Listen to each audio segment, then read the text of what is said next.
ஆதிசங்கரர் ஃபேஸை பார்த்துட்டு, பா என்னது இவ்வளவு பிரகாசமாக இருக்குது ஒரு ஃபேஸ், இந்த 4 பேரில் நானும் ஒருத்தன் ஆகணும்.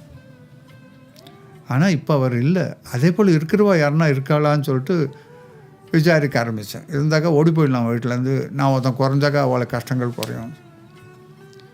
எனக்கு சம்சுத்தீன் ஜனார்தன் சொல்லிட்டு 2 ஃப்ரெண்ட்ஸ் இருந்தாங்க ராயல்சேரிலேயே.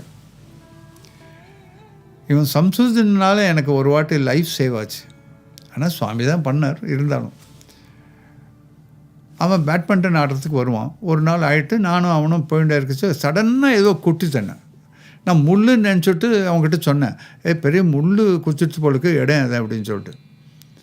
அவன் பார்த்தாக்கா கருப்பு தேளு, இவ்வளோ பெரிய தேளு, இவ்வளோ கொண்டி இருக்குது, பின்னால் இருக்குது. அதுதான் அடிச்சுட்டு போயிருக்கு. உடனே லெஃப்ட் லெக் வந்து லைஃபே இல்லாத போல் ஆக ஆரம்பிச்சுடுது. எங்கள் அண்ணா வந்து லேபில் இருப்பார் அப்பப்போ. ஏன்னா இந்த கல்லெல்லாம் எவ்வளோ கால்சியம் இருக்குது, என்ன இருக்குது, இதெல்லாம் பார்க்குறதுக்கோசரம் லேப், சயின்டிஃபிக் லேப். அவன் உடனே என் கையை தோல் மேலே போட்டுண்டு இந்த லெக்கை ஒரு லெக்கில் எங்கே அடித்ததோ அதை நொண்டிட்டு 300 லெக்கில் அப்படியே எடுத்துன்னு போய் அவனை ஆக்ஷன். எங்கள் லேபில் அண்ணா இருந்தார்.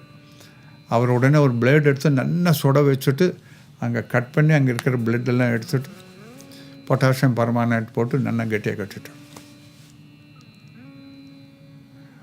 ஒரு வாட்டி சுவாமிக்கு 14வது வருஷம் இதே போல் தேள் கொட்டி விழுந்துட்டார் சுவாமி.